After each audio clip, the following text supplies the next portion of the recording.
Bien, antes de entrar a nuestro estudio de esta noche, quiero invitarles a que inclinemos nuestros rostros para orar al Señor. Nuestro Padre, te damos gracias porque tú eres un Padre de amor, de misericordia, pero también porque eres un Padre de justicia infinita. En esta noche vamos a estudiar un tema de vital importancia. Un tema que vemos desarrollado ante nuestros propios ojos. Y sabemos que necesitamos este conocimiento, pero sin tu ayuda será imposible comprender. Y por eso es que en este momento te pido que a través de tu Santo Espíritu vengas a nosotros, que abras nuestras mentes finitas y nos ayudes a entender tu mensaje infinito para hoy. Que no regrese tu palabra vacía a ti, sino que haga aquello para lo cual la enviaste. Te lo pido en el nombre y por los méritos de Cristo, nuestro Salvador. Amén. Durante las últimas noches hemos estado hablando del nuevo orden mundial. ¿Te recuerdan? Repasando que el sábado hablamos sobre la imagen de Nabucodonosor. Hablamos también el sábado por la tarde en cuanto a los pies de la imagen, los pies de hierro mezclado con barro, que es la gran coalición final que se va a hacer entre la iglesia y el Estado. Recuerdan también que hablamos el domingo en la noche en cuanto a la perspectiva que da Malaquías Martín en cuanto al nuevo orden mundial, y hablamos del papado como uno de los protagonistas del deseo de establecer un nuevo orden mundial. Luego el lunes en la noche, ayer, hablamos en cuanto al comunismo o el ateísmo militante como otro jugador en la gran lucha final por el dominio del mundo. En esta noche vamos a hablar del tercer poder que menciona Malaquías Martín en su libro. Él no solamente menciona el poder papal, no solamente menciona el comunismo, sino que menciona también el protestantismo, o lo que él llama también el capitalismo occidental, como el tercer protagonista y el tercer poder que está en riña con los otros dos poderes para establecer el nuevo orden mundial. Ahora, no es ninguna coincidencia, y quiero que escuchen cuidadosamente lo que voy a decir, no es ninguna coincidencia de que todos estos movimientos adquirieron prominencia alrededor del año 1798. Porque la sierva de Dios dice en el Conflicto de los Siglos, página 405, que el tiempo del fin comienza en 1798. Así que esperaríamos que los grandes protagonistas de la historia final del mundo se originarían alrededor de la fecha cuando comienza el tiempo del fin. Y así es que en 1798 cayó el poder papal. De 1793 a 1798 se levantó el poder ateo, el poder comunista. Y esta noche vamos a estudiar en cuanto al origen del tercer poder que va a procurar establecer el nuevo orden mundial. Y ese poder se levantó también alrededor del año 1798. Los tres poderes entran a la prominencia durante el mismo periodo histórico. Y tampoco es coincidencia que después que surgen estos tres poderes, en 1844, Dios levanta a la Iglesia Adventista del Séptimo Día para hacerle frente a los tres poderes que quieren establecer el nuevo orden mundial. La Iglesia Adventista es un movimiento del destino, levantado por Dios para desenmascarar a Babilonia. ¿Cuántas partes tiene Babilonia? ¿Saben ustedes cuántas partes tiene Babilonia? Babilonia tiene tres partes. Una parte son los que no confiesan ninguna creencia en Dios. Esos son los que se llaman mundanos. Otro grupo son los que están representados, y esos son representados por el dragón. Otro grupo está representado por la bestia o por el cuerno pequeño. ¿Y cuál poder es ese? El poder papal. Y el tercer poder se le llama la imagen de la bestia o el falso profeta. ¿Y cuál poder es ese? Los Estados Unidos, el protestantismo apóstata. Qué interesante que Babilonia se levanta en sus tres fases y entra a la prominencia alrededor del mismo tiempo. Y que Dios levanta un movimiento, la Iglesia Adventista del Séptimo Día, poco después, que realmente se inicia con el movimiento milerita que proclamó la hora del juicio de Dios, y que Dios levantó a este pueblo adventista para hacerle frente a las tres divisiones de Babilonia, para desenmascarar a Babilonia y para invitar a la gente a salir de Babilonia e ingresar al remanente de Dios. Ahora, en esta noche queremos estudiar en cuanto al origen del tercer jugador en la competencia por el nuevo orden mundial. Quiero invitarles a abrir sus Biblias conmigo al libro de Apocalipsis, el capítulo 13. Apocalipsis, el capítulo 13. Y vamos a empezar estudiando en el versículo 10. Apocalipsis, el capítulo 13 y el versículo 10, que lo estudiamos anoche, pero vamos a repasar. Apocalipsis, el capítulo 13 y el versículo 10 declara lo siguiente: el que lleva en cautividad, va en cautividad. El que a cuchillo matare, es necesario que a cuchillo sea muerto. Aquí está la paciencia y la fe de los santos. ¿De qué evento histórico está hablando ese versículo? ¿Quién llevaba en cautividad? ¿Quién llevaba cautivo al pueblo de Dios? El poder papal, ya lo estudiamos. El catolicismo durante los 1260 años. ¿Qué poder mataba a los hijos de Dios a cuchillo? Y en la estaca, y en otras formas. ¿Quién era? El poder papal. ¿Y qué sucedió en la Revolución Francesa? En la Revolución Francesa, la guillotina funcionó para aniquilar el poder que había aniquilado al pueblo de Dios. El que cautiva, va en cautiverio. El que mata ¿a cuchillo qué? A cuchillo muere. Y cae el papado. Como dice en Apocalipsis 13, recibió una herida ¿de qué? Recibió una herida ¿qué? Mortal. Y aparentemente ya no va a existir más. Pero ahora noten lo que dice el versículo 11. Después. ¿Qué dice esa palabra? Este nuevo poder, ¿cuándo se va a levantar? ¿Se va a levantar antes de que cae el papado o se va a levantar a la prominencia después? ¿Cuándo es que va a surgir? ¿Alrededor del mismo tiempo? ¿Después? Claro que sí. Eso nos da una fecha, porque ¿cuándo cae el papado? Según hemos estudiado, ¿cuándo recibe su herida de muerte? Recibe su herida de muerte en 1798. Si este poder se levanta a la prominencia mundial después que es llevado cautivo y después que es matado a cuchillo, este poder, entonces significa que este poder debe levantarse a la prominencia y debe llegar a ser una potencia mundial, especialmente alrededor de ¿qué fecha? Alrededor de 1798 debemos buscar el cumplimiento de este poder. Ahora vamos a estudiar en cuanto a este poder y vamos a analizar las características para ver qué es lo que representa.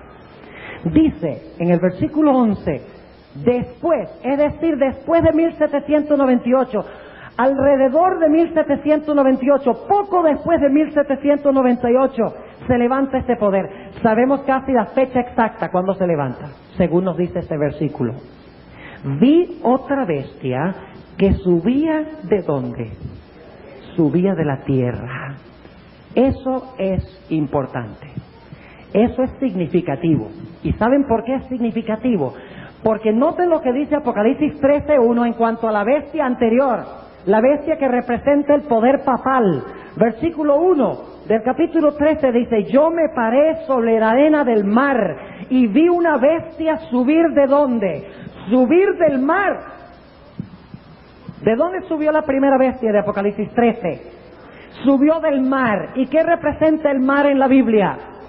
El mar en la Biblia representa muchedumbres de personas. Y quiero que noten algo. Aunque en Apocalipsis 13:1 no se mencionan los vientos combatiendo contra el mar, sabemos que es así, porque en Daniel 7 y el versículo 2 habla del levantamiento de las bestias y dice que los vientos soplaban y agitaban en el mar. Y en Apocalipsis 13 tenemos las mismas bestias: el león, el oso, el leopardo, el dragón y la bestia o el cuerno pequeño. Así que si los vientos soplaban el gran mar en Daniel 7:2, significa que también el viento soplaba el mar en Apocalipsis 13 y el versículo 1. Ahora, ¿qué representan los vientos en la Biblia? Los vientos en la Biblia representan guerras, guerras de conquista, tribulación, riñas, peleas, conquista, una nación luchando contra otra nación. O sea que se nos dice que la primera bestia de Apocalipsis 13 se levanta donde hay mucha gente y se levanta en medio de la guerra, en medio de esas gentes. Una nación peleando contra otra nación. Pero de repente notamos que hay un contraste aquí en Apocalipsis 13 y el versículo 11. Porque se nos dice que esta bestia, que se levanta alrededor del año 1798, dice que subía ¿de dónde? Dice que subía de la tierra. Ahora, esa palabra subía es muy importante. La palabra subía es anabaino. Y tal vez alguien pueda ayudarme aquí a voltear este pizarrón. Y vamos a usar el otro lado y luego entonces voy a voltearlo, porque quiero cubrir algo muy importante. Bueno, parece que yo puedo hacerlo solo. Ok. Ahora, la palabra subir es una palabra muy importante. La palabra subir es la palabra griega anabaino. Anabaino, que significa brotar como una planta. Noten Mateo el capítulo 13 y el versículo 7. Mateo el capítulo 13 y el versículo 7 se usa la misma palabra anabaino. Mateo 13 y el versículo 7. Dice en la parábola del sembrador lo siguiente: y parte cayó en espinas, y las espinas que crecieron y la ahogaron. La misma palabra, subir o crecer. En otras palabras, volviendo otra vez a Apocalipsis el capítulo 13, vuelvan a Apocalipsis el capítulo 13 conmigo, ustedes notan que este es un poder. Según nos dice aquí, en primer lugar se levanta alrededor de 1798. En segundo lugar, en 1798 está brotando como una ¿qué? Como una planta. Yo les pregunto algo: ¿cuántos de ustedes han oído crecer una planta? ¿La planta hace mucho ruido cuando crece? No. ¿Se levanta cómo? Silenciosa y sigilosamente, ¿verdad? Y ese es el retrato aquí. Mientras que la bestia de Apocalipsis 13, la primera bestia, se levanta en el mar agitado y se levanta donde hay vientos. Esta bestia es distinta. Esta bestia subía de la tierra como una planta. Y no solo subía como una planta, sino que subía de la tierra. Ahora, si las aguas representan muchedumbres de personas y los vientos representan guerras entre esas personas, ¿qué debe representar la tierra? ¿En la tierra hay mucha agua? Está hablando de tierra seca, aquí. Si el mar representa muchedumbres de gentes, ¿qué representa la tierra? Es un lugar donde no hay ¿qué? Donde no hay gentes. Porque claramente está haciendo un contraste entre la primera bestia y la segunda. La primera se levanta en el mar donde hay muchedumbres. La segunda se levanta a la tierra donde no hay aguas, hay ausencia de aguas, no hay viento. Crece sigilosamente alrededor del año 1798. ¿Están captando el cuadro? Ahora sigamos notando las características. Después vi otra bestia que subía de la tierra. Y antes de entrar a hablar de los dos cuernos, regresemos un momento aquí al otro lado de la tabla. Y les voy a mostrar algo muy interesante. Vamos a anotar aquí este lado de la tabla. Apocalipsis el capítulo 12, como ustedes lo ven allí, muchas gracias. Como ustedes lo ven aquí, Apocalipsis 12 relata 6 etapas de la gran controversia entre el bien y el mal. Y no voy a relatar las primeras etapas, solo las voy a mencionar de paso porque quiero llegar a las últimas 3 etapas, que son las más importantes para nuestro estudio de esta noche. Apocalipsis 12 habla de la gran controversia que se originó en el cielo. Ustedes conocen ahí donde dice que Miguel y sus ángeles lidiaban contra el dragón y sus ángeles, y no prevalecieron y fue lanzado fuera el dragón, aquella serpiente antigua que se llama Diablo y Satanás. Eso habla de la guerra original en el cielo. También en Apocalipsis 12, 1 al 5, habla de la controversia tal cual se realizó cuando Cristo nació. Porque dice que iba a nacer un hijo varón. Había una mujer que estaba en estado. Un hijo varón iba a dar a luz. ¿Y quién se paró al lado de la mujer para devorar a su hijo cuando hubiese nacido? Dice que el dragón. ¿Y quién era ese hijo? Oh, dice que el hijo se escapó y fue arrebatado ¿a dónde? Fue arrebatado a Dios y a su trono. ¿Quién era ese hijo? No hay duda de que era Cristo. ¿Quién trató de matar a Cristo cuando nació? Fue Satanás. ¿Pero a quién usó? Usó a Roma pagana. Así que notamos que la segunda etapa de Apocalipsis 12 es cuando Cristo nace. La tercera etapa fue cuando Cristo venció a Satanás en la cruz. En Apocalipsis 12:10 dice: por lo tanto, alegraos cielos y los que moráis en ellos, porque el acusador de nuestros hermanos ha sido lanzado, ¿qué? Lanzado fuera. Y la sierva de Dios dice que ese lanzamiento fuera no se refiere al lanzamiento original, cuando Lucifer fue lanzado en el principio de la controversia. Ella dice, junto con Juan, el capítulo 12 y el versículo 30 al 33, dice claramente de que ese lanzamiento fuera fue cuando Cristo murió. Cuando Cristo dijo, consumado es, en la cruz, el reino ya no era de Satanás. Cristo se lo arrebató. Satanás fue lanzado fuera como representante de este mundo en la cruz del Calvario, la tercera etapa. Cuando Satanás perdió a Cristo en la tercera etapa, no le gustó. Se puso furioso. Y dijo, bueno, si yo no pude destruir a Jesús, entonces yo voy a destruir a su esposa. ¿Y quién es la esposa de Cristo? La iglesia. Y por lo tanto dice que Satanás persigue, como perdió de sus manos a Jesús cuando murió en la cruz, cuando resucitó, ya sabía que su reino estaba condenado, ya sabía que Cristo representaba este mundo. Entonces dice que Satanás hizo algo. Noten, vamos a leerlo. Apocalipsis el capítulo 12 y vamos a empezar leyendo en el versículo 13. Apocalipsis 12 y el versículo 13. Dice, y cuando vio el dragón que había sido arrojado a la tierra, recuerden que ese arrojamiento fue en la cruz, persiguió ¿a quién? Persiguió a la mujer que había parido al hijo varón. ¿Qué representa esta mujer? ¿Qué representa una mujer en la Biblia? Persiguió a la iglesia. Y ahora noten el versículo 14. Y fueron dadas a la mujer 2 alas de grande águila, para que de la presencia de la serpiente volase ¿a dónde? Al desierto. En otras palabras, esta mujer iba a ser protegida por Dios. Y dice que volase al desierto, a su lugar, donde es mantenida, ¿por qué? Donde es mantenida por... ¿Hemos visto este tiempo antes? Sí, es mantenida por un tiempo y tiempos, y la mitad de un tiempo. O sea que la mujer huyó ¿a dónde?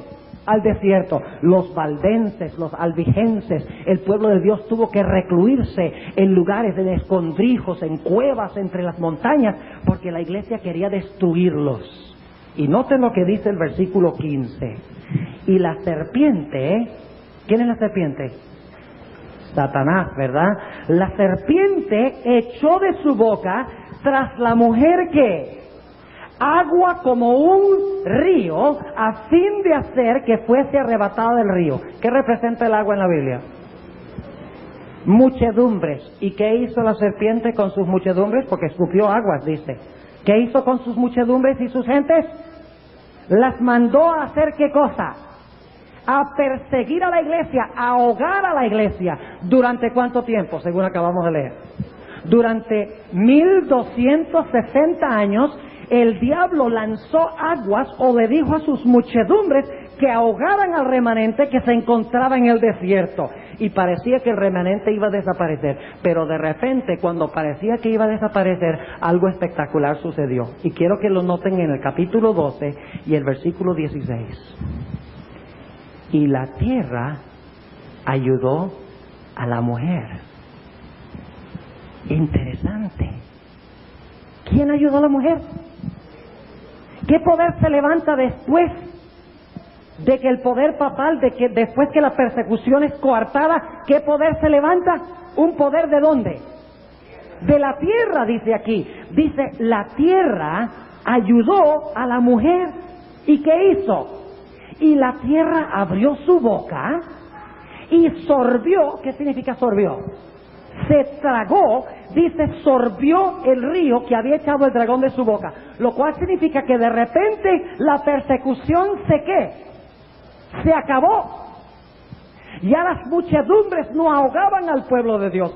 Cuando el diablo en la Edad Media, durante el tiempos y la mitad de un tiempo, echó sus muchedumbres para ahogar a la iglesia, y la iglesia tuvo que recluirse en los lugares escondidos en Europa, de repente vino al rescate la tierra. Y la tierra abrió su boca y se tragó las aguas de la persecución. Ahora yo quiero preguntarles, ¿a dónde huyeron aquellos que estaban siendo perseguidos en Europa a la conclusión o cerca de la conclusión de los 1260 años? ¿A dónde huyeron? Huyeron a la tierra. ¿A la tierra de la qué? De la libertad. A la tierra donde se separó la iglesia y el Estado. En otras palabras, cuando dice que la tierra ayudó a la mujer, cuando los 1260 años estaban terminando, se refiere al mismo poder, la misma bestia que se levanta de la tierra en Apocalipsis el capítulo 13. Y quiero que noten algo muy interesante. En Apocalipsis 13 ya no se dice nada de la batalla en el cielo. No se dice nada en cuanto a la batalla cuando Cristo nació. No se dice nada de la batalla que se realizó cuando Cristo murió en la cruz.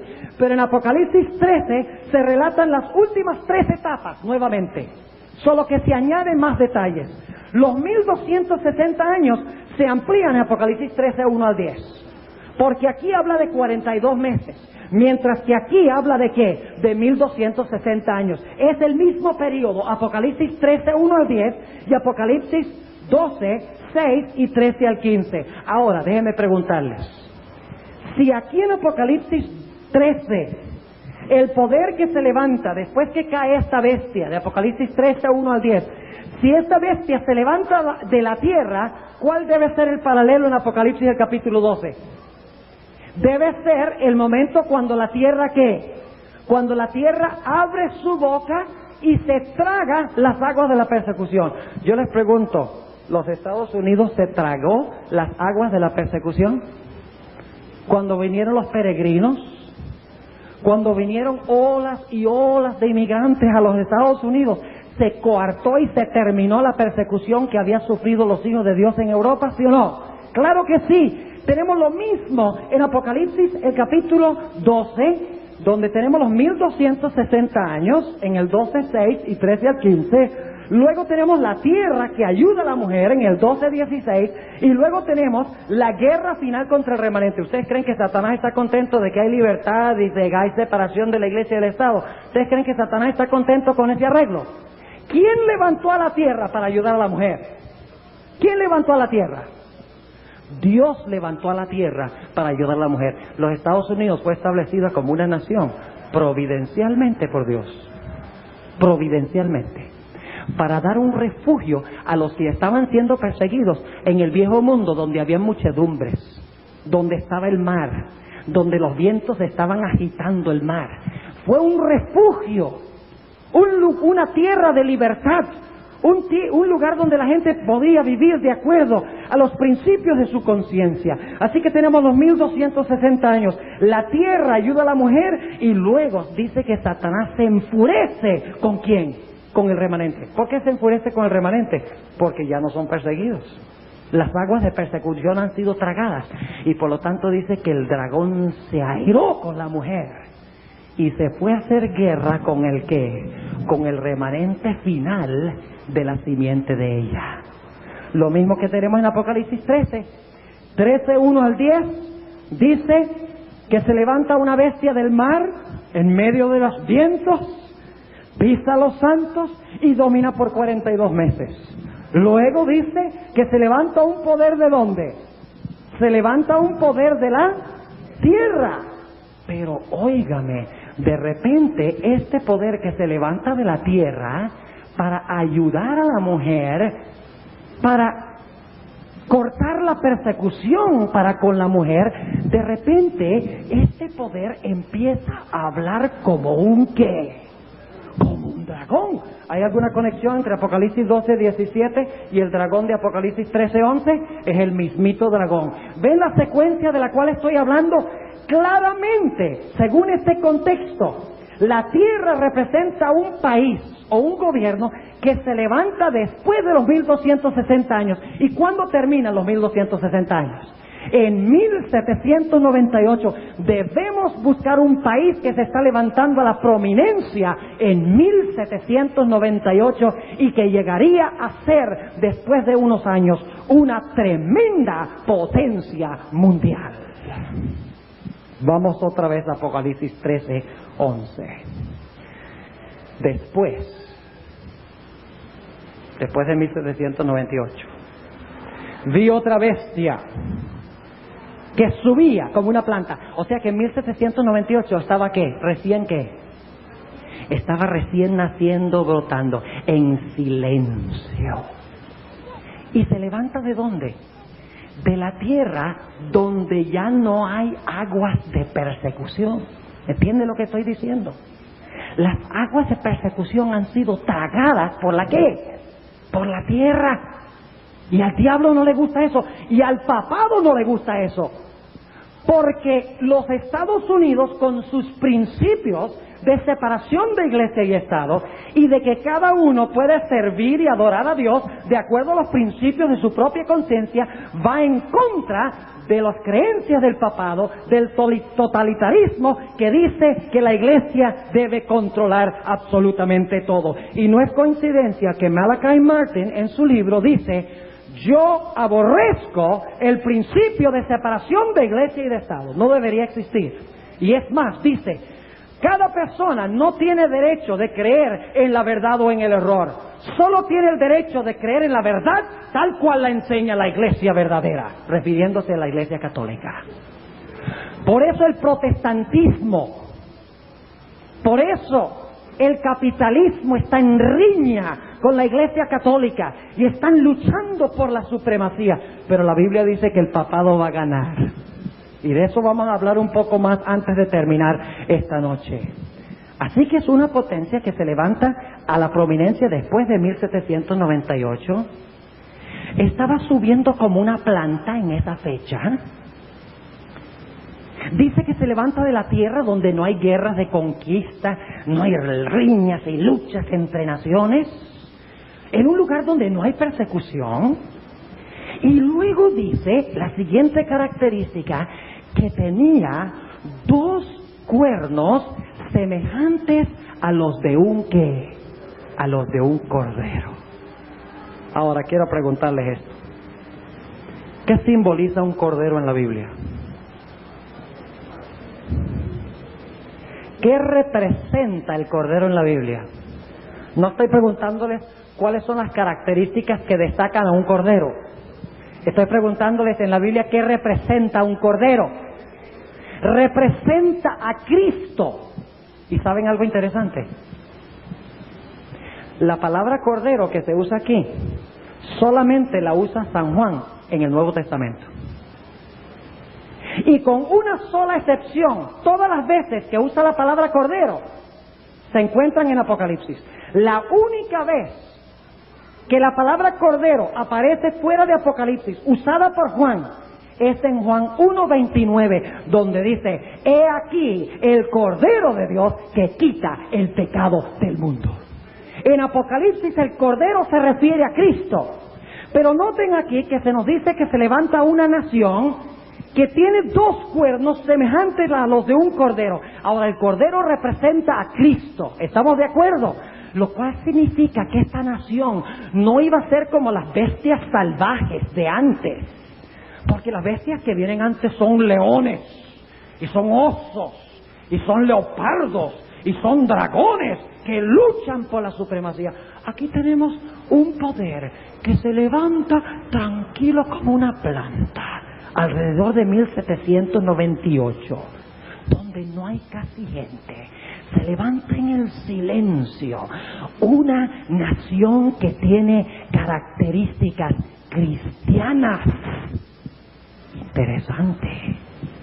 Note que son dos cuernos como de cordero, lo cual significa que nosotros debemos buscar dos características que distinguieron a Cristo y que distinguen a Cristo Jesús.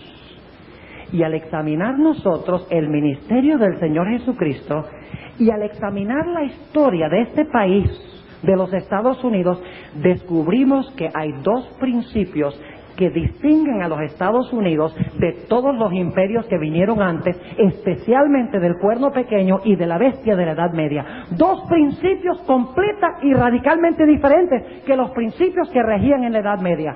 Y esos dos principios se llaman republicanismo y protestantismo. Ahora quiero explicarles qué significa republicanismo. En la Edad Media las naciones eran gobernadas por reyes. Y lo que decía el rey iba. El pueblo no tenía absolutamente nada que decir en la Edad Media. No era un gobierno para, por y de el pueblo. El rey hablaba y la gente obedecía. Era una monarquía. La palabra monarquía viene de monos, uno, y arge, gobierno. Un gobierno o un gobernante, el rey, y lo que él decía era ley. Durante la Edad Media también predominaba la idea de que, al igual que las naciones eran gobernadas por un rey, de la misma manera la iglesia era gobernada por un hombre. Y lo que decía ese hombre iba. Y el pueblo no tenía derecho de opinar, ni de decir, ni pensar por sí mismo y decir yo creo esto o yo creo aquello. Lo que decía este líder era lo que iba, era lo correcto. ¿Y cómo se llamaba ese personaje durante la Edad Media? Era el rey de la iglesia, que se conoce como ¿qué? Como el Papa o como el obispo de Roma. Republicanismo significaba que ahora se instituyó otra clase de gobierno. Un gobierno de, para y por el pueblo. Lo llamamos democracia, donde lo que decide, lo que se hace en la nación, es la opinión del pueblo a través de sus representantes en el Senado y el Congreso. Democracia, no monarquía. Es decir, un Estado sin rey. Un Estado donde el pueblo gobernaba. ¿Y qué diremos de la idea de que la iglesia debe tener un jefe absoluto y todos debían obedecerle? Eso fue suplantado por lo que se llama protestantismo. Una iglesia sin papa. Un gobierno sin rey. Y la idea de que el gobierno y la iglesia debían quedar radicalmente separados, porque Jesús dijo: dad a César lo que es de César y a Dios lo que es de Dios. Jesús dijo: mi reino no es de este mundo.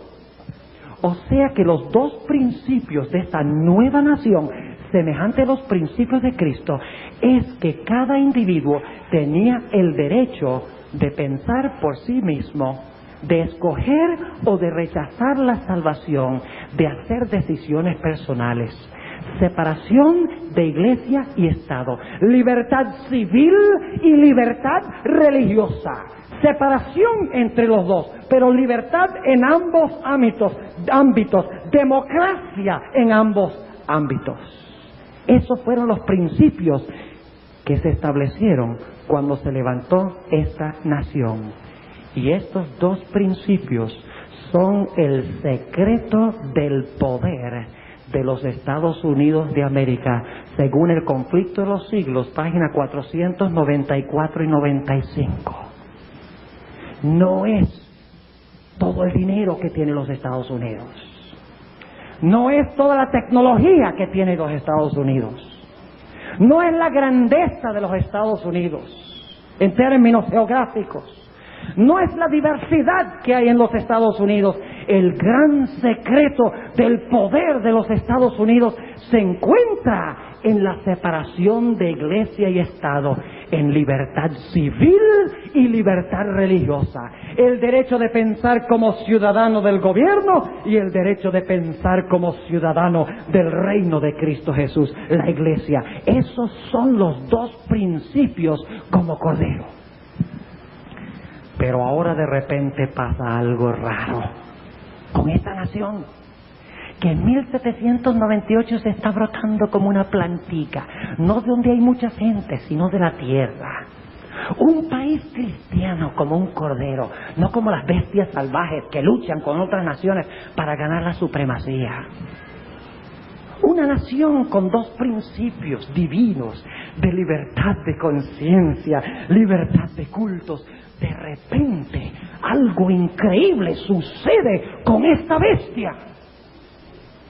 Aparentemente era como Cristo, pero de repente dice en Apocalipsis el capítulo 13, noten lo que dice Apocalipsis 13 y el versículo 11, después vi otra bestia que subía de la tierra a la libertad, y empieza nuevamente el dragón a hacer ¿qué cosa? A perseguir. Es lo mismo que tenemos en Apocalipsis 13. Viene la persecución de los capítulos 13 y el versículo 1 al 10. De repente se levanta este gobierno democrático de la tierra. Y toda la gente puede pensar como quiere. Toda la gente puede aceptar o rechazar a Dios. Toda persona puede ir a cualquier culto que quiera, no importa si sea una denominación cristiana o no cristiana, libertad civil y religiosa. Pero al igual que en Apocalipsis el capítulo 12, de repente este poder que salió de la tierra, que garantizaba libertad, empieza a hablar como un ¿qué? Empieza a hablar como un dragón, como el dragón aborrece el remanente en Apocalipsis 12 y el versículo 17. Ahora notemos qué es lo que hará este poder. ¿Y quién es este poder? ¿Quién es este poder? ¿Qué representa este poder? Vamos a repasar las características. ¿Qué poder se levantó alrededor de 1798? Se levantó silenciosamente, no tuvo que conquistar otras naciones para establecerse, recibió a todos los que estaban siendo perseguidos en Europa y coartó la persecución. Un país basado sobre principios cristianos que separó la iglesia del Estado. ¿Cuántas naciones hay que cumplen esos requisitos? Una. ¿Y cuál es esa nación? Los Estados Unidos de América.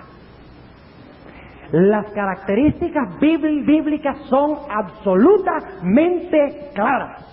Y nos dice la fecha, inclusive, cuando se iba a empezar a levantar esta nación como una planta. Y no crean que iba a quedar como una planta, porque lo que vamos a estudiar ahora declara que esta potencia que se estaba recién levantando en 1798 va a cobrar proporciones mundiales y va a ayudar a la primera bestia a que su herida sea ¿qué?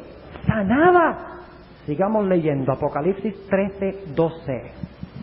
Y ejerce todo el poder de la primera bestia en presencia de ella. ¿Qué hace esta bestia? Que empieza a hablar como un dragón. ¿Qué va a hacer los Estados Unidos de América?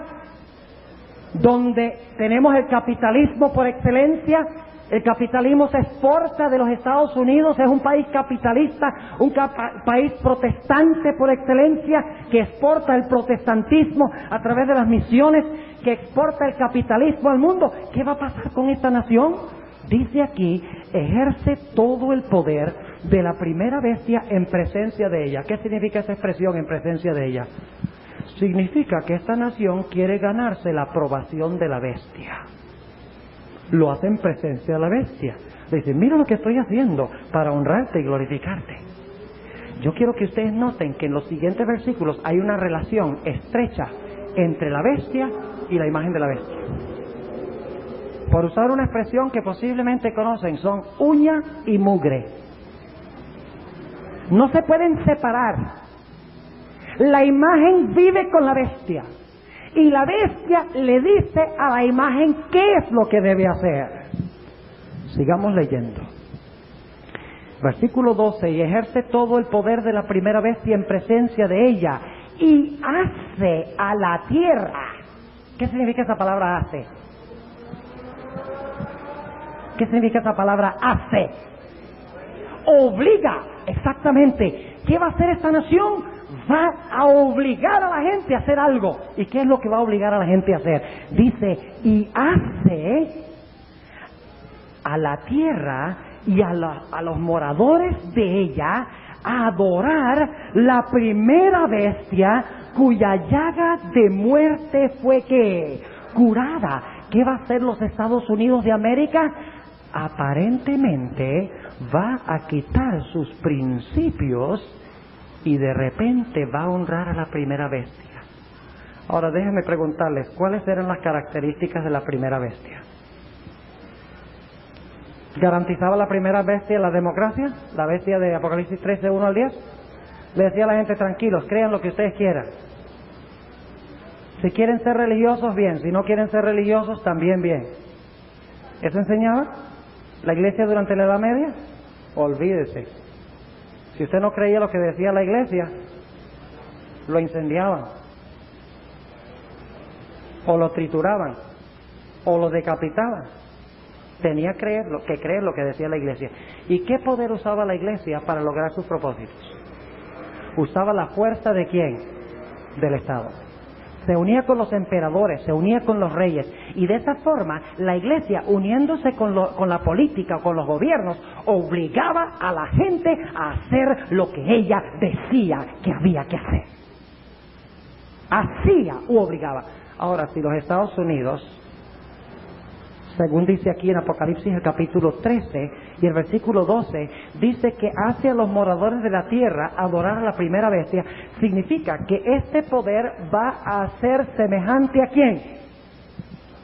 Los Estados Unidos se va a convertir en un poder semejante ¿a qué? Al papado, en el sentido de que nuevamente este país que va a ser, donde antes separó la iglesia y del Estado, donde antes habló de republicanismo y de protestantismo, un Estado sin rey y una iglesia sin papa, separados los dos, libertad en ambos lados, civil y religiosa, significa que de repente va a actuar como la bestia anterior, va a unir la iglesia y el Estado y va a coartar la libertad de conciencia para pensar y para actuar, porque obliga a la gente a adorar a la primera bestia, cuya llaga de muerte fue ¿qué? Fue curada. Ahora yo quiero que sigamos estudiando. Noten el versículo 13. Y hace grandes señales. ¿Qué va a hacer el poder? ¿Qué va a hacer los Estados Unidos? ¿Qué va a haber en los Estados Unidos? ¿Grandes qué? Grandes señales.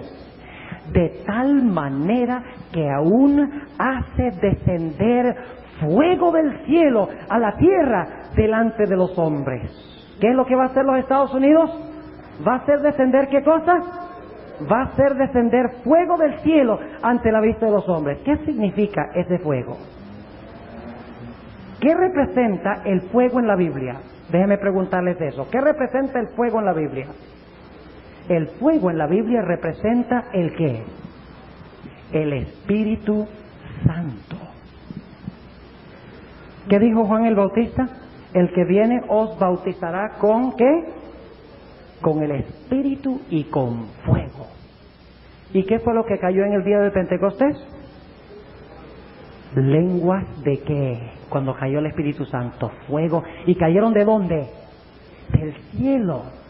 Dice que en los Estados Unidos inclusive van a hacer caer fuego del cielo como en el día del Pentecostés. O sea que en las iglesias protestantes de los Estados Unidos va a haber un gran ¿qué? Un gran reavivamiento, donde la gente va a decir, el Espíritu Santo está obrando poderosamente en nuestras iglesias. ¡Gloria al Señor! ¡Aleluya! Pero va a ser un falso reavivamiento. Escuchen el siguiente comentario del Conflicto de los Siglos, página 517, página 517. Yo creo que nosotros estamos viendo ese falso reavivamiento hoy. En cada iglesia que dice que la ley fue clavada en la cruz, ahí estamos viendo ese reavivamiento. Falso reavivamiento. Porque Satanás, según Apocalipsis, está enojado con los que guardan los mandamientos. Pero si la ley fue clavada en la cruz, no habría quien los guardara. ¿Entiende lo que estoy diciendo? Si usted ve en una iglesia que dice, oh, tenemos el Espíritu, gloria a Dios, y sin embargo está diciendo, la ley fue clavada en la cruz, no puede pertenecer al remanente, porque el remanente guarda los mandamientos de Dios, y Satanás odia a los que guardan los mandamientos de Dios, según dice el libro de Apocalipsis. Ahora noten lo que declara. A pesar del decaimiento general de la fe y de la piedad, hablando de las iglesias, no de la iglesia remanente, de las iglesias de afuera, a pesar del decaimiento general de la fe y de la piedad, hay en estas iglesias verdaderos discípulos de Cristo. Gloria al Señor. En esas iglesias allá afuera donde se ataca la ley, donde se crucifica la ley, donde la gente dice yo no tengo que guardar la ley, en esas iglesias hay verdaderos discípulos de Cristo. Hay verdaderos hijos de Cristo. Y por eso Cristo en Apocalipsis 18 dice, salgan de allá, pueblo mío, para que no participen de sus pecados. ¿Y qué es pecado? Transgresión de la ley. Para que no participen de sus transgresiones de la ley y no reciban sus plagas. Sigue diciendo, antes que los juicios de Dios caigan finalmente sobre la tierra, habrá entre el pueblo del Señor un avivamiento de la piedad primitiva, cual no se ha visto nunca desde los días apostólicos. Ese es el día que estamos esperando. Ese es el día que viene. ¿Saben cómo yo sé que viene pronto? Porque según voy a leer en un momento, la falsificación viene primero. Y cuando se vea la falsificación se sabe que lo verdadero está a la vuelta de la esquina. Escuchen lo que dice. El Espíritu y el poder de Dios serán derramados sobre sus hijos.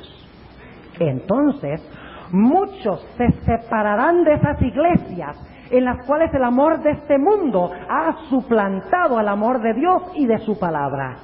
Muchos, tanto ministros como laicos, aceptarán gustosamente esas grandes verdades que Dios ha hecho proclamar en este tiempo a fin de preparar un pueblo para la segunda venida del Señor. ¿O ustedes creen que Satanás quiere que ese movimiento venga? ¿Ustedes creen que Satanás quiere que miles de ministros y de laicos de las iglesias salgan para unirse al pueblo, al remanente de Dios? Claro que no. Y por lo tanto Satanás dice, yo sé que el reavivamiento viene, así que yo voy a introducir uno falso. Escuchen. El enemigo de las almas desea impedir esta obra. Y antes que llegue el tiempo para que se produzca tal movimiento, tratará de evitarlo introduciendo una falsa imitación.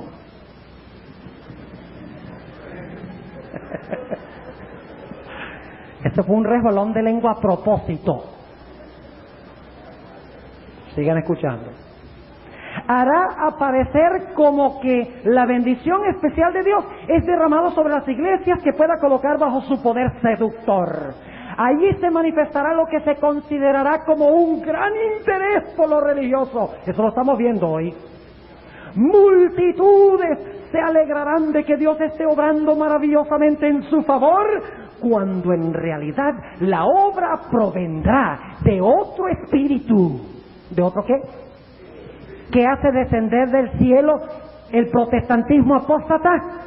hace descender fuego del cielo. Dice, la obra provendrá de otro espíritu. Bajo un disfraz religioso, Satanás tratará de extender su influencia sobre el mundo cristiano, incluyendo algunas iglesias adventistas. Algunos dicen, la iglesia está en apostasía. Fíjense, hay iglesias de celebración. Hay unas pocas iglesias de celebración. Pero unas pocas iglesias no son la denominación adventista. Nadie ha dicho que no va a haber apostasía en la iglesia, pero eso no significa que la iglesia no sea de Dios. Esta iglesia es de Dios. Las armas hay que dirigírselas al enemigo. No hay que ignorar los errores, pero debemos quedarnos adentro para corregirlos. No ir afuera y dirigir las ametralladoras hacia la iglesia cuando debemos dirigir las ametralladoras hacia Babilonia. Y eso lo digo con decisión y con convicción, porque lo creo. Hay iglesias de celebración en la iglesia adventista. Esas iglesias Dios se va a encargar de ellas.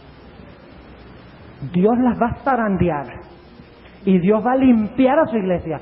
No va a sacar lo bueno y dejar lo malo. Va a sacar lo malo y va a dejar lo bueno, porque ese es el zarandeo según el concepto bíblico. Pero dice aquí que habrá un gran reavivamiento religioso. La gente dirá, Dios está con nosotros. Y darán palmadas y cantarán con panderetas y dirán gloria al Señor y aleluya. Pero dirán que la ley de Dios fue clavada en la cruz, que no se puede vencer, que es imposible ser perfecto antes que Cristo venga, que nadie es perfecto, que yo tengo una naturaleza carnal como la que tenía Adán después de su transgresión, y que Cristo tenía una diferente antes de su transgresión, y por lo tanto es imposible que yo venza como Cristo venció. Eso es lo que se va a enseñar afuera y algunos adentro. Y se va a creer que las iglesias están teniendo un gran reavivamiento religioso. Y va a haber milagros. Noten el versículo 14. Y engaña a los moradores de la tierra por las señales que le ha sido dado hacer en presencia de la bestia. Noten otra vez. ¿Por qué es que la imagen hace todas estas cosas? ¿Para complacer a quién? ¿Para complacer a quién? A la bestia. Ayer vimos que el papado va a vencer al comunismo. Esta noche estamos viendo que el capitalismo, que el protestantismo también va a decirle a la bestia, bien pueda, siga usted, y le va a decir a la bestia y a la gente lo que la bestia quiere que la gente oiga y haga. Y engaña a los moradores de la tierra por las señales que le ha sido dado a hacer en presencia de la bestia, mandando, ahí está esa palabra otra vez. ¿Cómo? Mandando. ¿Qué significa esa palabra mandar? Significa obligar. ¿Qué pasa cuando ustedes mandan a sus hijos? ¿Qué? ¿Mandar es un consejo? No. La palabra mandato significa haz esto. Lo cual significa que el país de los Estados Unidos va a mandar a los moradores de la tierra que hagan la imagen de la bestia que tiene la herida de cuchillo y vivió. Los Estados Unidos va a hacer una imagen a la bestia. Y para saber qué es la imagen tenemos que saber qué es la bestia. Facilito, ¿verdad? Y ya hemos hablado de la bestia. ¿Qué características tiene la bestia? Instituyó cuál día de la semana como día de reposo. ¿Y qué día guardan los protestantes? ¿Qué día guardan la mayoría de los protestantes en los Estados Unidos y en Puerto Rico? ¿Qué día guardan los católicos? ¿Se parecen? La Iglesia Católica persiguió durante la Edad Media y unió a la Iglesia y el Estado. ¿Qué va a hacer los Estados Unidos? Va a hacer lo mismo.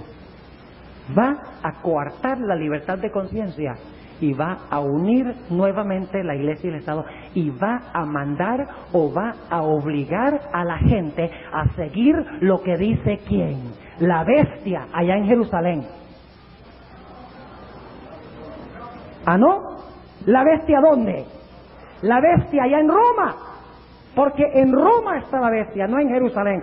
Dice en el versículo 15, y le fue dado que diese espíritu a la imagen de la bestia. Noten que la bestia da espíritu ¿a quién? A la imagen de la bestia, para que la imagen de la bestia que hable. Ahora, si esto está hablando de los Estados Unidos, ¿cómo habla los Estados Unidos? ¿Cómo habla un país? ¿Cuál es la voz del pueblo? ¿Cuál es la voz del pueblo en un país? ¿Cómo habla una nación? A través de sus ¿qué? A través de sus representantes políticos, a través del gobierno, a través de la legislatura. ¿Quién proclama las leyes? ¿Quién da decretos? El poder legislativo, ejecutivo y judicial. Esos son los poderes que hablan. Lo cual significa que los Estados Unidos, según dice aquí en Apocalipsis 13:15, los Estados Unidos, dirigido por el poder papal, por la bestia, va a hablar a favor de ¿quién? Va a hablar a favor de la bestia. ¿En qué cuerpos? En los cuerpos donde la nación habla, es decir, el Congreso va a hablar en pro del poder papal. Sigue diciendo en el versículo 15, y hará que cualesquiera que no adoraren la imagen de la bestia sean muertos. ¿Ustedes pueden creer eso? Se va a levantar la persecución nuevamente en los Estados Unidos. Nuevamente se va a matar a los hijos de Dios. Se van a perseguir a los hijos de Dios. El dragón se airó con la mujer. Es lo mismo de Apocalipsis 12. ¿Y por qué está Satanás enojado con el remanente de la mujer? Porque guarda los mandamientos. Si usted no pertenece a la iglesia adventista, si no guarda el sábado, recuerden que lo que Satanás odia del remanente final es que guarda los mandamientos. Si usted pertenece a una iglesia donde dice, no te preocupes por los mandamientos, esos fueron clavados en la cruz, eso no es el periodo de la gracia, es el periodo de la ley. Si ustedes pertenecen a una iglesia así, esa es la boca del dragón que está hablando. Y no lo digo por ofender a nadie, sino porque eso es lo que dice la Sagrada Escritura. Satanás no está enojado contra aquellas personas que crucifican la ley, está enojado contra aquellos que la guardan. Así lo enseña el libro de Apocalipsis. Y si ustedes pertenecen a alguna de estas iglesias, la Biblia llama eso Babilonia. Y Dios dice, sal de allá, pueblo mío, y únete a mi remanente, que guarda los mandamientos de Dios y tiene el testimonio del Señor Jesucristo. Viene la persecución en los Estados Unidos de la libre América. Muy pronto, y voy a hablar dentro de unos momentos rápidamente en cuanto a algunas cosas que están sucediendo en los Estados Unidos. Muy pronto en los Estados Unidos se va a quitar la libertad de conciencia, se va a unir la iglesia y el Estado según estamos estudiando aquí, y los Estados Unidos, el capitalismo va a caer en las manos de la bestia, como el comunismo, estudiamos ayer, va a caer en las manos de la bestia. ¿Tiene razón hasta cierto punto el libro de Malachi Martin? El único problemita es que él no contó con la piedra. Él se quedó en los pies. La unión del barro y el hierro, la unión de la iglesia y el Estado para establecer un nuevo orden mundial que controle todo. El problema es que él está en los pies y se le olvidó un pequeño detallito. Y es que después de los pies que mezclan el hierro y el barro, la iglesia y el Estado, que está hablando del conflicto final, vendrá una piedra del cielo. Y esa piedra golpeará, inclusive, especialmente en los pies, a donde quieren los hombres establecer el nuevo orden mundial. Y mañana vamos a hablar del nuevo orden mundial desde la perspectiva de Génesis 11, porque ahí se origina la idea. Esta idea de un nuevo orden mundial es más vieja que el mundo. Se originó en la Torre de Babel. La Torre de Babel es una profecía en cuanto a lo que está pasando en el mundo hoy y lo que los hombres quieren hacer. Se le olvidó a Martin incluir un cuarto poder. Porque él dice, hay tres peleando por el dominio del mundo.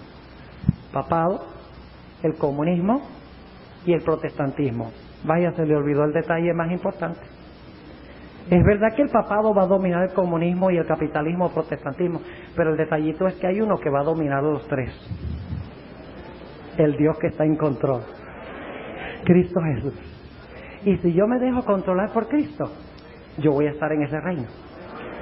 Si yo dejo que Cristo entre y controle mi vida, yo voy a pertenecer a ese reino donde Cristo por la eternidad estará en control. Ahora vamos a terminar rápidamente el capítulo y luego quiero compartir con ustedes algunas cosas alarmantes que están pasando en los Estados Unidos. Dice en el versículo 16, y hacía que a todos, ¿a cuántos? ¿Qué hizo Nabucodonosor en el valle de Dura? ¿Qué levantó Nabucodonosor? Una imagen. ¿Y en qué fue convertido Nabucodonosor? O sea que esa era la imagen de qué. Mandó él a todos a adorar la imagen y todos la adoraron. Aquí estamos. Este relato de Apocalipsis 13 viene de Daniel 3, la imagen de la bestia. Se mandó a adorar la imagen. Y los que no adoraron, Nabucodonosor dice, ustedes no están en armonía con mi nuevo orden mundial, con la idea de que mi reino va a ser eterno. No estamos de acuerdo porque Dios ha dicho de que después de ti se van a levantar otros reinos. ¿Cómo? Dice Nabucodonosor. El reino mío es el que va a perdurar para siempre. El mío es el nuevo orden mundial. Los jóvenes dicen, ni te lo creas. Y Nabucodonosor dice, arrodíllense. No, señor. Esa es la imagen de Apocalipsis 13. La crisis final no tiene nada que ver con el petróleo del Medio Oriente, ni es una guerra entre árabes y judíos. ¿Qué cosas tan triviales? Decir que es una guerra entre árabes y judíos, ni es una guerra entre los comunistas y los capitalistas. Es una guerra entre los buenos y los malos, entre Cristo y Satanás. Ese es el conflicto final. Esos son los batallones. Cristo el comandante y su pueblo bajo su mando. Satanás el comandante y el nuevo orden mundial bajo su mando. Y se van a encontrar los dos en la batalla de Armagedón. Pero el pobre diablo no puede porque no ha ganado ni una. Perdió en el cielo. Cuando nació Cristo se le escapó. No pudo mantener a Cristo en el sepulcro. En los 1260 años se escondió la iglesia en el desierto. Luego la tierra ayudó a la mujer. Y finalmente los 144,000 estarán parados sobre el mar de vidrio. Satanás no gana ni una. Y yo me sorprendo que después del milenio Satanás se atreva a reunirse alrededor de la ciudad y pensar que tiene alguna oportunidad de conquistar la ciudad y el remanente que está dentro. Es increíble. Pero es que no se da por vencido. Dice, esta vez, quién sabe, posiblemente, tal vez sí pueda. Dios está en control, no Satanás. Y esa es la lección más difícil que tenemos que aprender, es esa, de que Dios está en control y darle nuestra vida bajo el control de Jesús. Porque es que nosotros queremos estar bajo control de nuestra vida. Queremos comer lo que queremos vestir lo que queremos divertirnos como queremos escuchar la música como nosotros queremos usar prendas si queremos, todo lo queremos hacer como nosotros queremos. Es tiempo de que dejemos de hacer lo que nosotros queremos y hagamos lo que Cristo quiere que hagamos, que Él esté en control.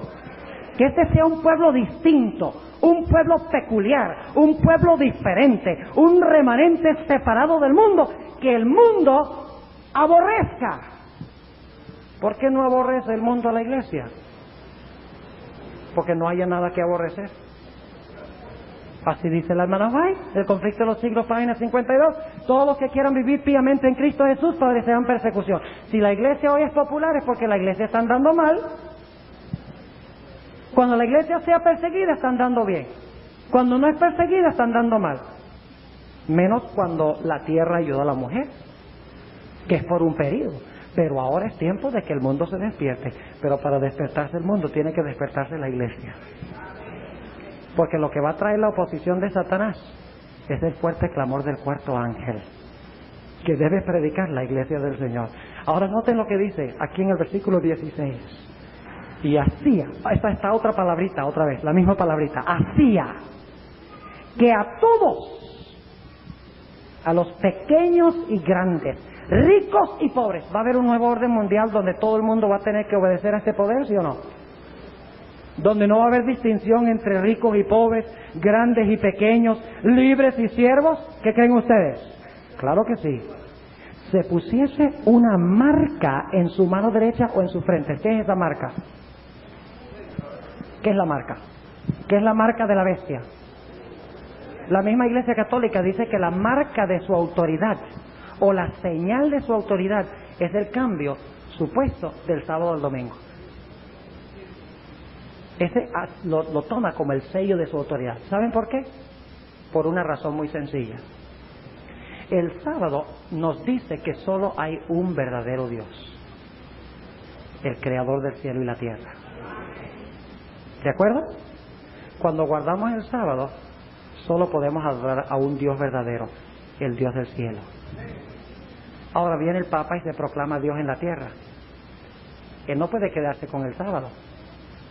Porque si la gente guarda el sábado, ellos dicen, bueno, el sábado me dice que hay un solo Dios creador en el cielo. ¿Cómo es que tú puedes ser Dios también? ¿Entienden lo que estoy diciendo?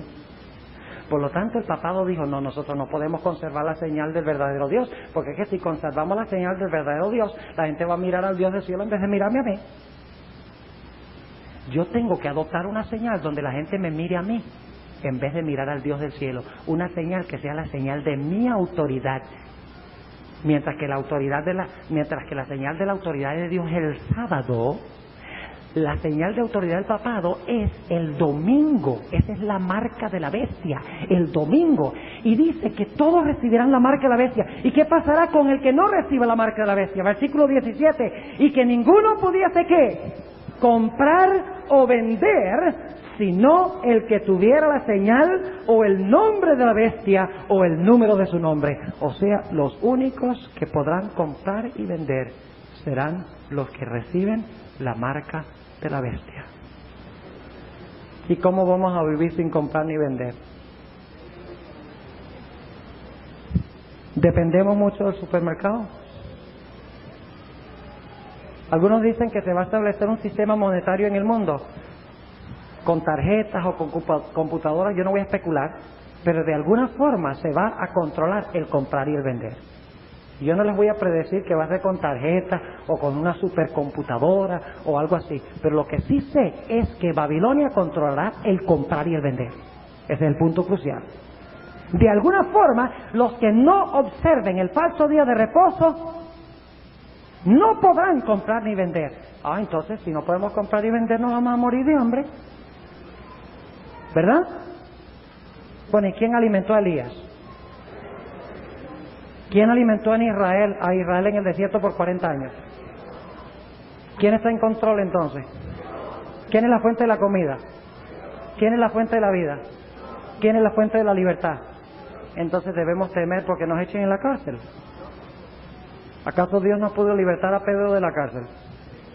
¿Quién estaba en control ahí?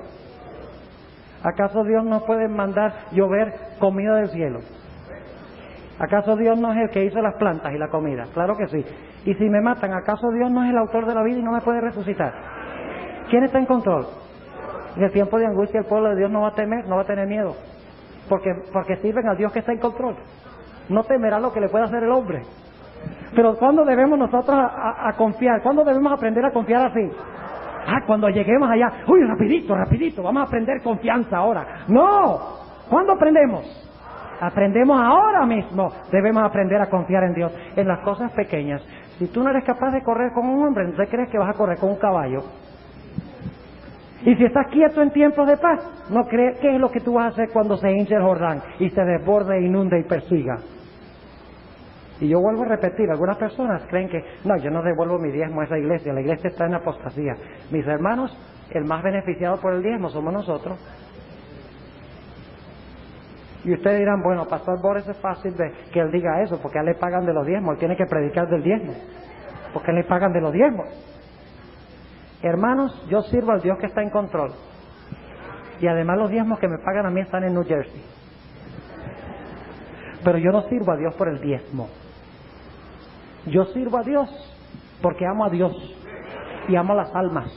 Y hay muchos ministros en la iglesia adventista que están siendo pagos del diezmo, que son dignos ministros de Dios. Hay ministros indignos, pero eso no nos absuelve de ser fieles en cosas pequeñas como el diezmo. No nos absuelve. Si se gasta mal el diezmo, ay de los que lo gastaron mal. Pero si yo no lo devuelvo, ay de mí. Tenemos que ser fieles, porque al devolver el diezmo estoy mostrando mi entrega, mi deseo de entregarle todo al Señor Jesucristo. Ahora vamos a hablar un poquito de lo que está pasando en el mundo. Los Estados Unidos, en los años 80, por primera vez en su historia, estableció relaciones diplomáticas con el Vaticano. ¿Saben ustedes que una vez antes se trató de hacer en la presidencia de Truman? Trataron de hacerlo. Y las iglesias protestantes patalearon y chillaron tanto que Truman dijo, dejemos eso quieto. Pero cuando Ronald Reagan propuso de que se tuviera un embajador al Vaticano, casi no hubo ningún protestante que pataleara. ¿Por qué? ¿Porque la Iglesia Católica ha cambiado? Porque los protestantes han cambiado. Porque los protestantes han echado de sí el escudo de la verdad. Hay cosas que están sucediendo en la Corte Suprema de los Estados Unidos que me asustan. El presidente Reagan y el presidente Bush han hecho esfuerzos especiales por poner en la Corte Suprema de los Estados Unidos jueces ultraconservadores. Permítame leer un par de citas de dos de los grandes jueces de la Corte. El juez Scalia, católico. Y recuerden que la Corte Suprema de los Estados Unidos es la que interpreta la Constitución. Y dice, esta acción es constitucional y esta no es constitucional. Así que si la Corte dice que el domingo es constitucional, la gente puede practicarlo. Se interpreta la ley de esa forma. Eso es causa de susto. Para mí, dijo el juez Scalia lo siguiente: la libertad religiosa es un lujo cuyo costo ya no podemos sufragar.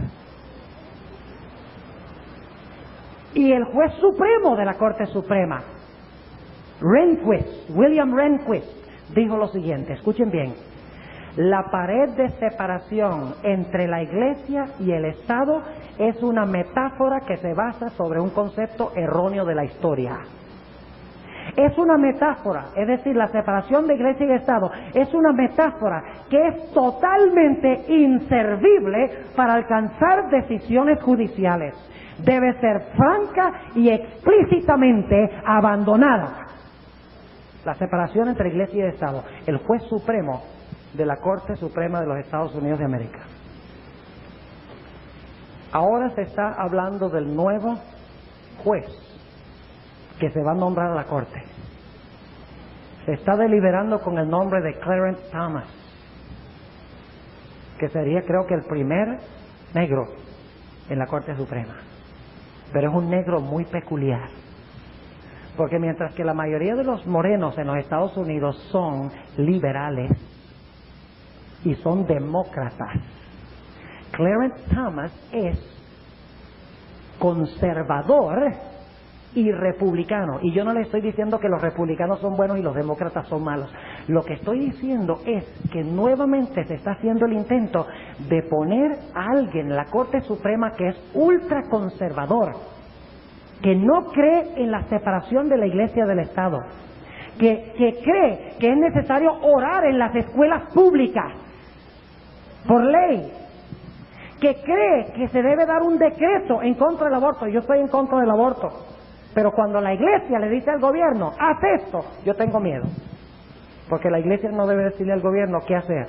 La Iglesia debe afectar la sociedad desde el púlpito, no desde el Congreso. Si eligen a Clarence Thomas, tendrán el voto necesario los conservadores de la Corte para votar cualquier cosa que ellos quieran y de revocar la separación de Iglesia y de Estado y la libertad de conciencia. 3 jueces conservadores han sido nombrados durante el periodo de Reagan y de Bush. Uno es el juez Scalia, el juez supremo William Rehnquist y ahora sí pasa Clarence Thomas. Y yo no sé si ustedes recibieron la revista Newsweek, pero en la revista Newsweek, creo que fue de la semana pasada o antepasada, creo que el 15 de julio, apareció Clarence Thomas en una foto con su esposa, rodeado de monjas, donde él estudió cuando estaba, creo que en secundaria. La escritura está en la pared. Ahora, permítanme mencionarles también algunas cosas que han sucedido en otros aspectos. En los Estados Unidos hay un grupo que se llama la Federación Anglosajona. Es un grupo de personas que quiere imponer la observancia del domingo y quiere que el gobierno lo haga. Personas de diferentes denominaciones religiosas que se han unido en una federación que llaman la Federación Anglosajona. Y noten lo que ellos dicen en varios alertas que publicaron en el año 1982, 81 y 82. Escuchen cuidadosamente lo que dicen estas personas. Son de todas las denominaciones. Declaran lo siguiente: este asunto lo estamos presentando por tercera vez. No, o sea, lo han presentado antes, lo que les voy a leer.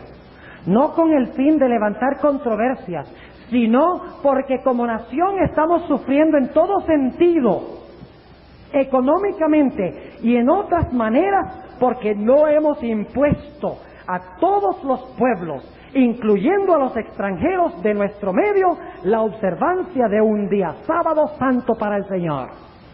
Y no crean ustedes que está hablando del sábado, es el domingo. Sigue diciendo: no es el deber de ningún grupo de personas específicamente, ni de ninguna iglesia proclamar un día como sábado, que debe observarse a lo largo y a lo ancho de nuestra nación. Entonces, si no es el deber de los individuos, ¿de quién es? Es el deber del gobierno del pueblo hacerlo. Los padres de la patria hicieron esto por decreto del gobierno y como resultado Dios bendijo y prosperó sus actividades. Ellos no se molestaban cuando se levantaba oposición al día, pues sabían que el domingo, el día del Señor, era el séptimo día que venía después de 6 días de trabajo, y que la observancia de este sábado estaba en plena armonía con los requisitos de la ley sabática. En otras palabras, está diciendo que con tal que guardemos un día de cada 7, no importa que sea el día domingo, con tal que sea uno de cada 7. Sigue diciendo: si como nación, escuchen bien, si como nación queremos escapar a los problemas crecientes que Dios ha enviado para afligir a su pueblo, la oposición al domingo como el sábado nacional debe cesar. No habrá reposo del desastre económico que ha de venir, al menos que el gobierno enforce por decreto y por acción el séptimo día que viene después de 6 días de trabajo, o sea, el domingo. Ya en el alerta especial 22 de octubre de 1981, indicamos que Dios ha encendido en nuestro medio los fuegos inextinguibles de un desastre económico que pronto vendrá. Esto significa un colapso total de la economía mundial y los palacios de los traficantes de dinero serán consumidos y todas las transacciones comerciales quedarán en ruinas. Este es el precio que nuestra nación debe pagar por no haber estado dispuesta a santificar el día del Señor y por nuestros gobernantes no haber enforzado su observancia estricta. Está diciendo que los desastres económicos de los Estados Unidos vienen porque no se observa el domingo como día de reposo. Y luego más adelante en la cita, él dice quiénes tienen la culpa. Escuchen bien. Cuando no se realizó la segunda venida en 1844, la señora Elena G. de White y otros como ella, con ella, instituyeron la denominación adventista del séptimo día. Tuvo su comienzo en 1855 y llegó a ser oficial en 1860. Los adventistas del séptimo día consideran que la señora White fue una profetisa y mensajera de Dios y emplean sus libros como libros de texto. La apostasía ha ido en aumento al acercarse el fin del tiempo. El adversario ha tenido éxito en sembrar un espíritu de discordia, pues donde antes la nación entera santificaba el día del Señor, es decir, el domingo, ahora esta unidad de práctica ha sido destruida. La hermana White acostumbraba a atacar el domingo como día de reposo. Los adventistas del séptimo día han continuado propagando este concepto erróneo y así han contribuido a la profanación del domingo. Recientemente en New Jersey sucedió algo que indica de que el dragón está empezando a respirar fuerte. Algunos miembros de la iglesia de Jersey City Heights, en el noreste de New Jersey, que están remodelando un templo, salieron del templo llevando unos escombros para botarlos al frente de la iglesia, para que se los llevara a la basura. Mientras que estaban botando los escombros, llegó una patrulla y se paró enfrente de la iglesia y salió un policía bien grande, robusto. Y vino a donde estaban esos dos jóvenes, Rafi Vega y Jair Pinilla, y les dijo, con una voz de ira, estaba rojo, me dicen ellos: ¿ustedes no saben que en esta comunidad está prohibido trabajar los domingos? Esto es en los Estados Unidos que estoy hablando. Y ellos dijeron, no, No sabíamos nada. Él dice, pues en esta comunidad toda la gente guarda el domingo. Hay una ley que dice que se debe guardar el domingo en esta comunidad. Y ellos pues se complejaron, estaban todos sorprendidos porque ellos no sabían que iba a pasar algo así. Y el policía los miró y les apuntó el dedo y les dijo con ira, les dijo, si los encuentro trabajando aquí otra vez, los voy a arrestar. Interesante. Y luego me puse a descubrir con el abogado, y hay una ley muy antigua del siglo pasado que dice que no se debe trabajar el domingo allá, pero todo el mundo abre los negocios. Y el mismo policía estaba trabajando. Alguien me dijo, ¿por qué los muchachos no dijeron por qué está trabajando usted? Pero ahí los arresto, de verdad, porque hay una ley. Y una ley que no se aplicaba, pero de repente decidieron aplicarla. El dragón está respirando. Ese es el punto. Grupos religiosos se están despertando en contra de la iglesia adventista del séptimo día. Todo el mundo está en proceso de unidad. Imagínense ese grupo de E7, grupo económico de los 7, y Gorbachov viniendo y diciendo, hey pueblo, déjeme a mí jugar también. Yo también quiero pertenecer al grupo. Imagínense eso, uniéndose, abriéndose las fronteras de libre importación y exportación. ¿Saben que dice Malachi Martin? Que va a haber un gran plan global de comercio a donde todas las fronteras estarán abiertas y se van a distribuir los bienes equitativamente en todo el mundo. Estamos empezando a ver los principios de eso. Imagínense la guerra del Golfo Pérsico. 27 naciones que son tan diferentes, uniéndose todas para castigar a un disidente que no quería ir con el plan de la mayoría. Y ahora hay naciones que quieren unirse a este grupo de aliados. Después que vieron el resultado, dicen, este es el plan, y quieren unirse. Argentina y otros quieren unirse a este grupo de naciones. El mundo está en proceso de consolidarse y de unirse.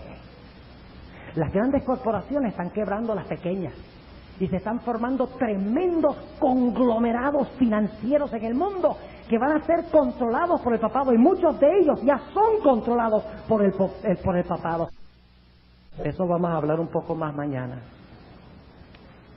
Un tremendo aumento de lo sobrenatural en los Estados Unidos.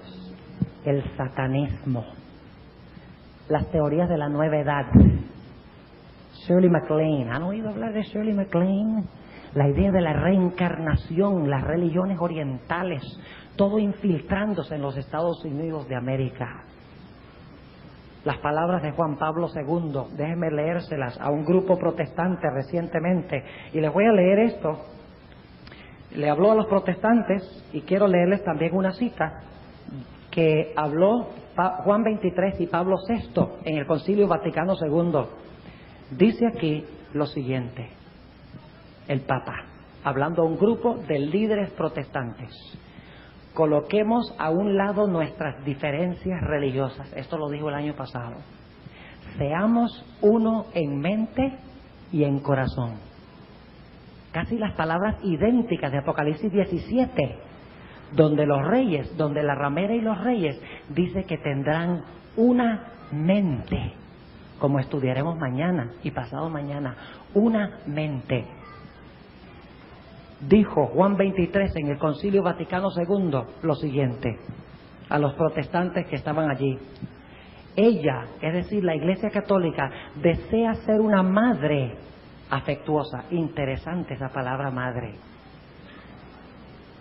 porque Apocalipsis 17 llama a la Iglesia ramera la madre de las fornicaciones de la tierra.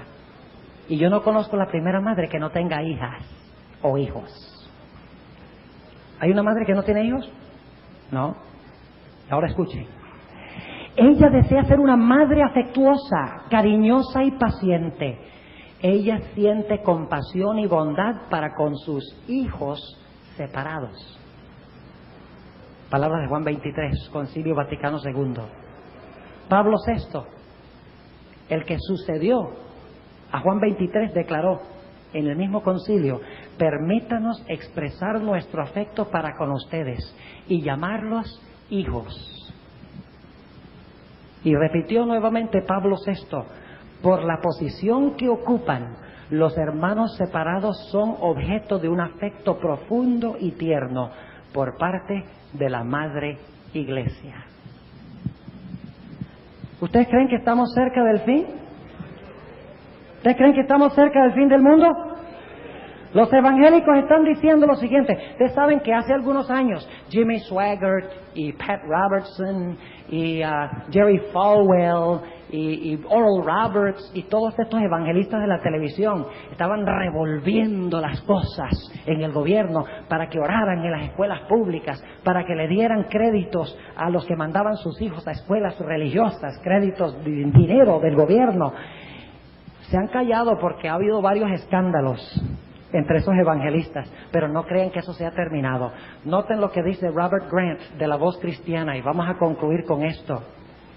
Dice: si los cristianos nos unimos, podremos lograr lo que queremos. Y esto es una organización grande, La Voz Cristiana. Ahora, ¿qué es lo que quieren? Dice lo siguiente: podemos promulgar cualquier ley o enmienda, y esto es precisamente lo que tenemos la intención de hacer. Y Gary Jarman, otro individuo que trabaja con el Moral Majority de Jerry Falwell, dice: vamos a movilizar a 50 millones de evangélicos para hacer una fuerza política formidable en los Estados Unidos. Mis apreciados hermanos y amigos, estamos viviendo en el tiempo del fin. La Biblia se ha cumplido al pie de la letra. El comunismo está cayendo en manos del papado. El capitalismo está destruyendo la pared de separación entre iglesia y Estado y está próximo a caer. El papado ocupará el trono del mundo, pero Apocalipsis dice que será por un corto tiempo. Y luego regresará a este mundo el Dios que está en control. Cristo Jesús, el Rey de Reyes y Señor de Señores. Dios quiere que estemos listos para resistir las pruebas que vendrán y que le hagamos un frente sólido a la bestia, a su imagen, a su marca y a su número, para que seamos hallados en el mar de vidrio, junto con los 144,000 sellados, para entrar al templo con nuestro Señor Jesús. Oremos. Padre Celestial, hemos estudiado esta noche en cuanto a la tercera potencia que menciona el señor Martin en su libro. Te damos gracias que tú nos has mostrado desde antes que él escribiera estas cosas lo que iba a suceder. Sabemos que nuestra confianza no puede estar ni en el comunismo, ni en el protestantismo, ni en el catolicismo. Nuestra esperanza solo puede estar en ti. Ayúdanos a desarrollar esa fe, Señor. Ayúdanos a orar más. Ayúdanos a estudiar más. Ayúdanos a testificar más, a cantar más, a venir a la iglesia más, a desempeñar actividades espirituales más. Bendice a cada visita que nos acompaña en esta noche. Posiblemente muchas cosas hayan sido hirientes y nuevas, pero te ruego que tu Santo Espíritu traiga estas verdades al corazón, que las heridas puedan ser sanadas por ti y puedan ser hallados en el remanente de Cristo Jesús. Gracias, Señor, por haber estado con nosotros en esta noche. Gracias por tu amor y tu misericordia y tu justicia y todas tus lindas cualidades como nuestro Dios. Acompáñanos al salir de este lugar. Te lo pedimos en el nombre de Jesús. Amén.